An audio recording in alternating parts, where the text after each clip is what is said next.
Hello दोस्तों, आपका स्वागत है मेरे इन द एग्जाम चैनल पर।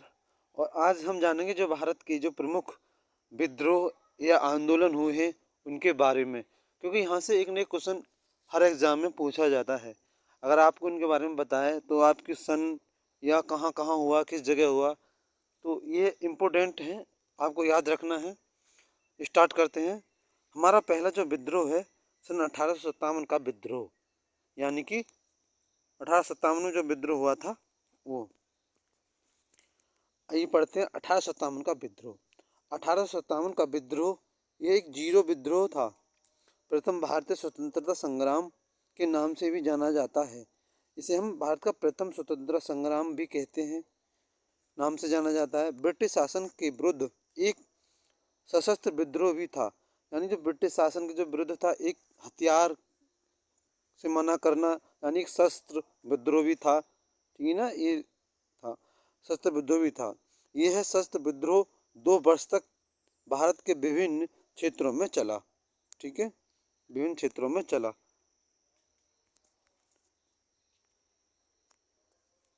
इस विद्रोह का आरंभ छावनी क्षेत्र में छोटी झोंपड़ी और आगजनी से हुआ था। यानी कि जो मेरठ की छावनी थी वहाँ पर एक झोंपड़ी थी कुछ सैनिकों की, वहाँ पर आग लगा दी अंग्रेजों ने। इससे वहाँ पर लोग भड़क गए। इस विद्रोह का आरंभ मेरठ से हुआ और आगे चलकर इसने एक बड़ा रूप ले लिया।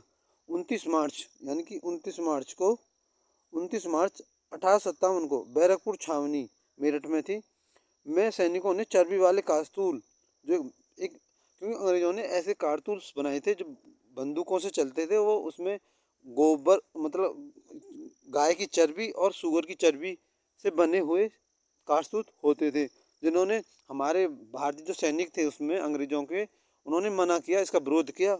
इसीलिए वह एक विद्रोह के रूप में शामिल हो गया था। आगे पढ़ते हैं। क्योंकि ऐसे चर्बी वाले कारतूसों को इस्तेमाल करने से मना कर दिया गया, तो एक सैनिक जिसका नाम था मंगल पांडे ने अपने अपने जो सर्जेंट जो पर हमला कर दिया और उसकी हत्या कर दी। ये जो मंगल पांडे जो एक फौज में थे, तो उनके एक जो कर्नल थे उनकी हत्या कर दी मंगल पांडे ने। और सन 8 अप्रैल 1857 को मंगल पांडे को फांसी दे दी गई। 34वीं देश पैदल रोन एजिटमेंट में भाग भी लिया मंगल पांडे ने। ठीक है, चलते हैं अगला देखते हैं आंदोलन। अगला आंदोलन है बंग भंग आंदोलन 1905। यानी कि 1905 में जब बंग भंग आंदोलन हुआ, बंगाल के विभाजन के समय वहाँ का वायसराय था कर्नल, ठीक है, करजन उसका वायसराय था। चलो पढ़ते हैं कि बंगाल विभाजन के निर्णय की घोषणा कब की गई थी, ये इम्पोर्टेंट है। 19 जुलाई 1905 को 19 जुलाई 1905 को बंगाल का तत्कालीन वायसराय करजन करजन के द्वारा किया गया था। करजन था उस समय। एक मुस्लिम बहुप्रांत का सृजन करने के उद्देश्य से ही भारत के बंगाल को 2 भागों में बांट दिया जाने का निर्णय लिया गया। यानी कि जो बंगाल था, जो अब वो बांग्लादेश है, और बंगाल जो पूर्वी हमारा, उसको एक अलग देश, अलग राष्ट्र बनाने की घोषणा कर दी कि भारत का ये अलग हिस्सा, ये अलग हिस्सा है, करजन ने। ठीक है ना, आगे पढ़ते हैं। बंगाल विभाजन जो हुआ था 16 अक्टूबर 1905 से प्रभावी हुआ। कब हुआ था? 16 अक्टूबर 1905 से प्रभावी। इतिहास में इसे बंग भंग के नाम से जाना जाता था। जब वो उसका बंटवारा हुआ तो उस समय उसको बंग भंग के नाम से जाने लगा। अंग्रेजों की नीति थी कि फूट डालो और शासन करो, ये करजन की नीति थी। इस नीति का ही एक अंग था अतिरु। इसके विरुद्ध सन 1908 में संपूर्ण देश में बंग भंग आंदोलन शुरू हो गया। यानी जो एक आंदोलन शुरू हुआ 1908 में, उसे बंग भंग आंदोलन के नाम से शुरू किया गया। इस विभाजन के कारण उत्पन्न उच्च स्तरीय राजनीतिक अशांति के कारण 1911 में दोनों तरफ की भारतीय जनता के बीच वजह से बंगाल के पूर्व और पश्चिम हिस्से को एक हो गई। यानी 1911 में जो अंग्रेजों ने, जो करजन ने बंगाल और भारत के हिस्से किए थे, वो 1911 में जनता के सहयोग से एक हो गए। ठीक है ना। अगला देखते हैं, अगला आंदोलन, इम्पोर्टेंट आंदोलन है जलियांवाला बाग कांड। आपने सुना ही होगा, जलियांवाला बाग हत्याकांड एक बहुत बड़ा हत्याकांड था, जो कि जनरल डायल ने उस पर गोली चलवाई थी। चलो पढ़ते हैं। जलियांवाला बाग अमृतसर के स्वर्ण मंदिर के पास एक छोटा सा बगीचा है।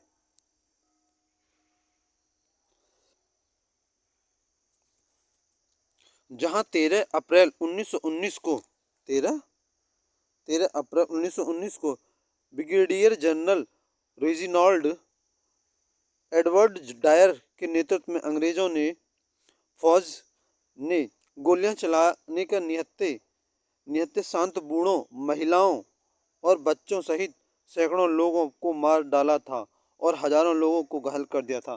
यानी कि जो जनरल डायल था, उसने 1919 में एक जगह थी जहाँ जहाँ कहते थे जलियांवाला बाग।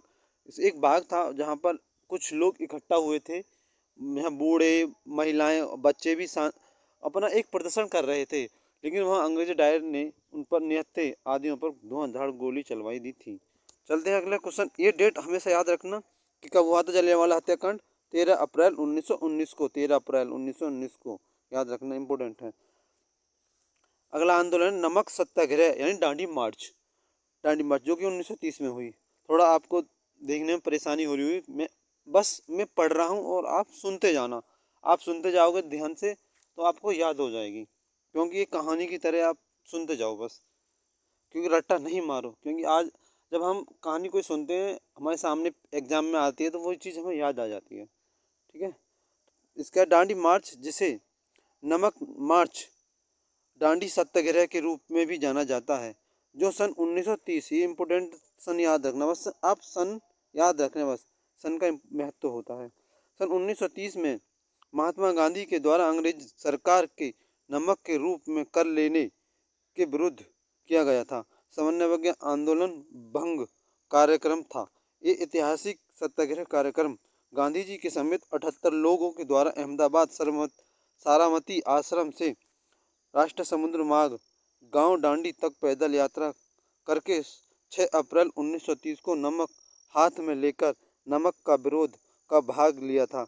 यानी कि गांधी जी के जो 78 लोग थे, उन्होंने पैदल यात्रा की और नमक के विरुद्ध, क्योंकि एक नमक सबसे सस्ती और वो उस पर भी टैक्स लगा दिया था अंग्रेजों ने, इसके विरुद्ध ये कहानी गई थी। भारत में अंग्रेज शासन के समय नमक उत्पादन और बिक्री के ऊपरी बड़ी मात्रा में कर लगाया गया था। ठीक है। नमक जीवन के लिए जरूरी चीज होने के कारण भारतवासियों ने इस कानून को मुक्त करने का अपना अधिकार दिलवाने हेतु समन्वय आंदोलन में भाग लिया। कानून भंग करने के बाद सत्याग्रह ने अंग्रेजों की लाठी खाई थी, परंतु पीछे नहीं हटे। 1930 में गांधी जी ने इसे आंदोलन को चालू किया। इस आंदोलन में लोगों ने गांधी जी के साथ पैदल यात्रा की और नमक पर कर लगाने का आरोप विरोध किया था। इस विरोध के कारण आंदोलन में कई नेताओं ने गिरफ्तार कर लिया गया था। इस आंदोलन को 1 साल तक चलाया गया। 1931 को गांधी इरावन समझौते से खत्म हो गया था।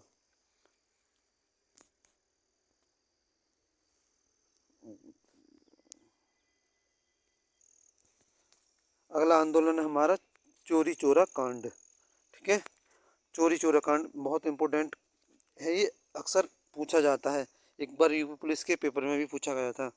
अगला आंदोलन चोरी चोरा उत्तर प्रदेश के गोरखपुर के पास एक कस्बा है, एक जगह का नाम है चोरी चोरा, एक गोरखपुर के पास, जहाँ 5 अप्रैल, ये इम्पोर्टेंट डेट याद रखना, हमेशा डेट याद रखना इम्पोर्टेंट, 5 फरवरी 1922 को भारत ने ब्रिटिश सरकार की एक पुलिस चौकी को आग लगा दी थी, जिसे जिसे उसमें छुपे 22, कितने, ये पूछा गया था कि कितने पुलिस कर्मचारी को जिंदा जलाया गया था। 22 पुलिस कर्मचारियों को जिंदा जलाने के मार दिए गए थे। मतलब इस घटना से चोरी चोरा कांड के नाम से जाना जाना था। इसका परिणाम गांधी जी ने कहा इसके परिणाम स्वरूप गांधी जी ने कहा था कि हिंसा होने के कारण असहयोग आंदोलन उपयुक्त नहीं रहा था और उसे वापस ले लिया गया था। चोरी चोरा कांड के अभियुक्तों का मुकदमा पंडित मदन मोहन मालवीय, ये इम्पोर्टेंट है, ये इम्पोर्टेंट है कि आप इम्पोर्टेंट है चोरी चोरा कांड की, जो चोरी चोरा का मदन मोहन मालवीय, ये इम्पोर्टेंट है। मदन मोहन मालवीय कौन थे? मदन मोहन मालवीय ने उनको केस लड़ा था, उनको बचा ले जाना उनकी एक बड़ी सफलता थी। मदन मोहन मालवीय ने केस लड़ा और उनको एक सफलता उनको मिली। ठीक है, चलते हैं अगला आंदोलन। आप मेरे चैनल को सब्सक्राइब कर लें क्योंकि अभी थोड़ा स्टार्टिंग का मामला है, थोड़ी परेशानी आएंगी आपको। चैनल को सब्सक्राइब और लाइक करें चैनल। अगला आंदोलन है नील विद्रोह। ये बहुत इम्पोर्टेंट आंदोलन था, नील विद्रोह। 19वीं शताब्दी के लगभग मध्य से लेकर भारत की स्वतंत्रता प्राप्ति तक अंग्रेज शासन के विरुद्ध अनेक किसानों ने, मतलब जब 19वीं शताब्दी में लगभग, तो किसानों ने अंग्रेज शासन के विरुद्ध किसानों ने आंदोलन हुए। यही नील आंदोलन पहुंचा। आंदोलन दक्कन विद्रोह, किसान समाज आंदोलन एकता का था। आंदोलन गोपाल विद्रोह, बारदोली विद्रोह सत्याग्रह और तेग भाग आंदोलन, तेलंगाना आंदोलन आदि नाम से जाना जाता था। इसके नील जो विद्रोह था अलग अलग जगह पर अलग अलग नाम थे, क्योंकि यह एक महिलाओं के द्वारा चला गया था। नील विद्रोह किसानों के द्वारा चला गया था। तो इस कहीं पर देखो, इसको कहीं अंग्रेजों के शासन के विरुद्ध इसे किसान आंदोलन कहा गया, कहीं नील आंदोलन कहा गया, कहीं इसे दक्कन विद्रोह आंदोलन कहा गया, कहीं इसे गोपाल विद्रोह कहा गया, बारदोली सत्याग्रह आंदोलन भी कहा गया, यानी तेलंगाना आंदोलन भी कहा गया। इसके अलग अलग नाम अलग अलग क्षेत्र पर थे नील विद्रोह के। इसमें 1859-60 में बंगाल में हुआ नील विद्रोह किसानों तक अंग्रेज शासन के विरुद्ध पहला सर्वाधिक जुझारू विद्रोह आंदोलन था। यानी कि इसे यूरोप बाजारों में नील से बड़ी मांग थी, यानी कि ये किसानों से नील की खेती कराते थे, क्योंकि यूरोप जो राज्य थे, देश थे, वहाँ पर नील की बहुत मांग थी। तो ये यहाँ पर कराते, किसान इसका विद्रोह क्यों कर रहे थे? क्योंकि नील की जो खेती करते थे उससे पैदावार तो होती थी, लेकिन जो आने वाली फसल थी वो बहुत मिट्टी को अनुपजाऊ बना देती, यानी कि उसको एक बेकार मिट्टी बना दी थी, क्योंकि इसके कण जो थे नील की खेत के, तो वो उस खेत में फैल जाते थे, जिससे अगली फसल होने में बहुत परेशानियां होती थी, यानी नामात्र के लिए अगली फसल होती थी। इससे भूमि अनुपजाऊ होती थी, इसलिए किसान इसका विद्रोह कर रहे थे। ठीक है, अगले देखते हैं। अगला आंदोलन सवर्ण अवज्ञा आंदोलन। इम्पोर्टेंट आंदोलन है, मिलान के लिए कभी कभी पूछा जाता है। सवर्ण अवज्ञा आंदोलन ब्रिटिश साम्राज्य के विरुद्ध भारतीय राष्ट्रीय कांग्रेस द्वारा चलाया जाने वाला आंदोलन था। 1929 ईस्वी तक भारत को ब्रिटिश के इरादे पर शक होने लगा कि वह औपनिवेशिक स्वराज प्रदान करने की अपनी घोषणा कर अमल करेगा कि नहीं। भारतीय राष्ट्रीय कांग्रेस ने लाहौर अधिवेशन 1929 में, ये पूछा गया था कि जो लाहौर अधिवेशन हुआ था 1929 में, कहाँ हुआ था? लाहौर में, और लाला लाजपत राय के उसमें में घोषणा कर दी गई थी कि उसका लक्ष्य भारत के लिए संपूर्ण स्वाधीनता प्राप्त करना है। तो 1929 में जब लाहौर में अधिवेशन हुआ था, तो वहाँ पर ये मांग कर दी गई कि हमें पूर्ण स्वाधीनता प्राप्त करनी है। 6 अप्रैल 1930 को प्रातः काल के समय, यानी सुबह के समय, महात्मा गांधी ने समुद्री तट पर नमक बनाकर नमक कानून को भाग लिया। यहीं पर सवर्ण अवज्ञा आंदोलन की शुरुआत की, यानी कि जब वहाँ पर जो महात्मा गांधी जब नमक सत्याग्रह उन्होंने आरंभ किया था 1930 को, तो वो दांडी मार्च स्टार्ट किया था। तो वो समुद्र तट पर पहुंचे जब दांडी मार्च लेकर, तो उन्होंने वहीं पर सत्याग्रह एक आंदोलन स्टार्ट किया था। चलते हैं अगले आंदोलन पर। अगला आंदोलन खिलाफत आंदोलन। ये इम्पोर्टेंट आंदोलन है, पूछा जाता है। खिलाफत आंदोलन मार्च 1919 जनवरी 1921 तक ये चला। खिलाफत आंदोलन मार्च 1919 में मुंबई के एक खिलाफत समिति का गठन किया गया था। एक समिति का गठन किया गया था 1919 में। कहाँ पर किया गया था? मुंबई में। मोहम्मद अली और शौकत अली बंधुओं के साथ साथ उनके मुस्लिम नेताओं ने इस मुद्दे पर संयुक्त जन कार्यवाही की संभावना तलाशने के लिए महात्मा गांधी के साथ चर्चा शुरू कर दी। सितंबर 1920, ठीक है, 1920 में स्टार्ट हुआ था। 1920 में कांग्रेस के कोलकाता अधिवेशन में महात्मा गांधी ने भी दूसरे नेताओं से इस बात पर मनन लिया और खिलाफत आंदोलन के लिए समर्थन और स्वराज के लिए एक असहयोग आंदोलन शुरू किया। इस आंदोलन से जनवरी 1921 को समाप्त कर दिया गया। ठीक है, अगला आंदोलन है होम रूल आंदोलन। इम्पोर्टेंट आंदोलन है ये भी। होम रूल आंदोलन शब्द आयरलैंड के एक ऐसे ही आंदोलन से लिया गया था जिसका समर्थन प्रयोगी श्यामजी कृष्ण वर्मा ने 1905 में लंदन में किया था। यानी कि जो होम रूल आंदोलन था वो 1905 में एक श्यामजी कृष्ण वर्मा थे जिन्होंने लंदन में जाकर यह आंदोलन स्टार्ट किया था। होम रूल का अर्थ होता है आयरलैंड का, आयरलैंड से लिया गया था ये सब। ये बहुत इंपॉर्टेंट है। 1905 में मैंने आपको बताया जी कर्जन ने बंगाल का विभाजन किया था और 1905 में ही लंदन में जाकर श्यामजी कृष्ण वर्मन ने वहाँ पर होम रूल आंदोलन स्टार्ट किया था। लेकिन इसका समर्थन प्रयोग करने का श्रेय बाल गंगाधर तिलक यानी एनी बेसेंट को है, क्योंकि वहाँ पर तो श्यामजी प्रसाद बर्मन वहाँ थे, लेकिन भारत में जो इसका प्रकट किया था बाल गंगाधर तिलक और एनी बेसेंट ने। भारत में 2 होम रूल लीग की स्थापना की गई थी, जिसमें से एक की स्थापना बाल गंगाधर तिलक ने सन 1916 में की थी। ये इम्पोर्टेंट है कि बाल गंगाधर तिलक ने कब की थी? 1916 में। और एक पूना में की थी, दूसरी इसकी स्थापना एनी बेसेंट ने। पहले बाल गंगाधर तिलक और दूसरे एनी बेसेंट ने मद्रास में की थी 1916 में ही। इम्पोर्टेंट है, ठीक है, याद कर लेना। अगला आंदोलन है भारत छोड़ो आंदोलन 1942। सन 1942 में गांधी जी के नेतृत्व में शुरू हुआ यह आंदोलन बहुत ही सोची समझ रणनीति का हिस्सा था। इससे पूरे देश में शामिल हुआ। 9 अगस्त 1942 को महात्मा गांधी जी के आह्वान पर समूचे देश में एक साथ शुरू हुआ भारतीय स्वतंत्रता संग्राम में निर्भीक भूमिका निभाने वाले भारत छोड़ो आंदोलन ने अंग्रेज हुकूमत की नींव हिला डाली थी। ठीक है, ये सन याद रखना आप। कब हुआ था? 1942 को भारत छोड़ो आंदोलन। अब ये कभी कभी एग्जाम में मिलान के लिए आते हैं। अब अगला आंदोलन है आज़ाद हिंद फौज। आज़ाद हिंद फौज के बारे में सुना होगा, सुभाष चंद्र बोस ने किया था। आज़ाद हिंद फौज का गठन पहली बार राजा महेंद्र प्रताप सिंह द्वारा 19 अक्टूबर में, इम्पोर्टेंट है भाई साहब, बहुत इम्पोर्टेंट, राजा महेंद्र प्रताप सिंह के द्वारा 29 अक्टूबर 1915 को अफगानिस्तान में हुआ था। देखो क्या बेहतरीन, आपको ये कहीं नहीं, आपने बहुत कम पढ़ा होगा कि जो आज़ाद हिंद फौज का जो गठन किया गया था राजा महेंद्र प्रताप सिंह, एक यूनिवर्सिटी बनी है अलीगढ़ में राजा महेंद्र प्रताप सिंह के नाम से। इन्होंने 29 अक्टूबर 1915 को अफगानिस्तान में हुआ था। देखने कितनी अच्छी इम्पोर्टेंट बात है।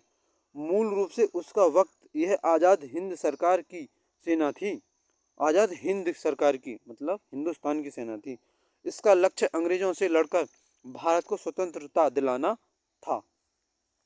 द्वितीय विश्व युद्ध के दौरान सन 1942 में तो जापान की सहायता से टोक्यो में रास बिहारी बोस, देखो बहुत इंपॉर्टेंट बात है भाई साहब, रास बिहारी बोस ने भारत को अंग्रेजों के कब्जे से स्वतंत्रता कराने के लिए आज़ाद हिंद फौज या इंडियन नेशनल आर्मी नामक सशस्त्र सेना का गठन किया था।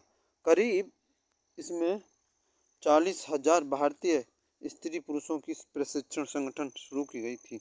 इस सेना का गठन कैप्टन मोहन सिंह रास बिहारी बोस के नियंत्रण किया गया था। इस सेना के गठन में कैप्टन मोहन सिंह, रास बिहारी बोस और निरंजन सिंह गिल ने महत्वपूर्ण भूमिका निभाई। आगे चलते हैं। अगला आंदोलन है असहयोग आंदोलन। असहयोग आंदोलन देखो, असहयोग आंदोलन सितंबर 1920 से फरवरी 1922 के बीच महात्मा गांधी भारतीय राष्ट्रीय कांग्रेस के नेतृत्व में असहयोग आंदोलन चलाया गया था, जिसने भारतीय स्वतंत्र आंदोलन की एक नई जागृति प्रदान की। जलियांवाला बाग, नरसंहार सहित अनेक घटनाओं के बाद गांधी जी ने यह अनुभव किया कि ब्रिटिश हाथों में एक उचित न्याय मिलने की कोई संभावना नहीं।